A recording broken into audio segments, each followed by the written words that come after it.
பொதுவாக ஒருவர் ஒருவரை வாழ்த்தும் போது அந்த வாழ்த்தானது நேரடியாக அவருக்கு சென்று அவருடைய வாழ்க்கையிலே அந்த வாழ்த்தானது ஒரு மாற்றத்தை ஏற்படுத்தும்.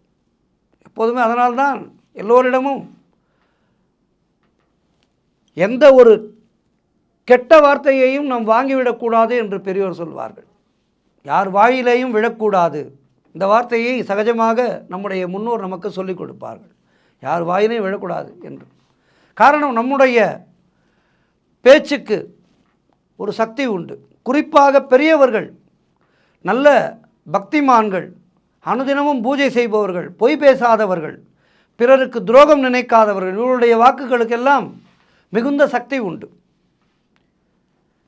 அப்படி வாழ்பவர்களுடைய வாயிலே நாம் விழும்போது, அதாவது அவர்கள் நம்மை ஏதானும் தகாத வார்த்தைகளிலே திட்டும்போது அது நம்மை 10 மடங்கு தாக்கிவிடும். அதே அவர்களிடம் ஆசீர்வாதம் வாங்கும்போது அந்த ஆசீர்வாதமானது நமக்கு 100% நல்ல பலனை கொடுக்கும். அதனால்தான் சிறியோர் பெரியோரை பார்க்கும்போது வணங்க வேண்டும் என்று சொல்கின்றார்கள். நல்லா இரு என்ற அந்த வார்த்தைக்கு மிகுந்த சக்தி உண்டு. திருமணம், நிச்சயதார்த்தம், குழந்தையுடைய ஆயுஷ்ய ஹோமம், சீமந்தம், இவற்றுக்கெல்லாம் பெரியவர்கள் வந்து ஆசீர்வாதம் செய்கின்றார்கள் அல்லவா? இந்த ஆசீர்வாதத்தை இப்படித்தான் செய்ய வேண்டும் என்கின்ற ஒரு முறையும் இருக்கின்றது. இன்றைக்கு நாம் பல திருமணங்களிலே பார்க்கின்றோம். அக்ஷதையை எங்கோ ஒரு 200 அடி தள்ளி பெரிய ஹாலாக இருக்கும். இந்த ஹாலிலே பின்னாடி ரோவில் இருக்கிறவர் அப்படி போடுவார். அக்ஷதை போடுதல் என்பது மணமக்களை மனமு வந்து வாழ்த்துவது.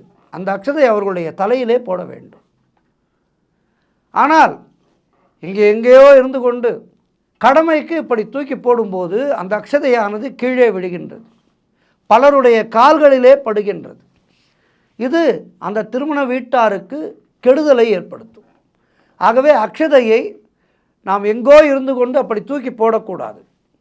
முடிந்தால் மணவரைக்கு சென்று அருகே சென்று மணமக்களின் தலைமையிலே இப்படி அக்ஷதையை தூவி பல்லாண்டு காலம் வாழ்க, தீர்காயுஷ்மான் பவா என வாழ்த்தலாம். எங்கிருந்து கொண்டோ அக்ஷதையை தூக்கி போடக்கூடாது.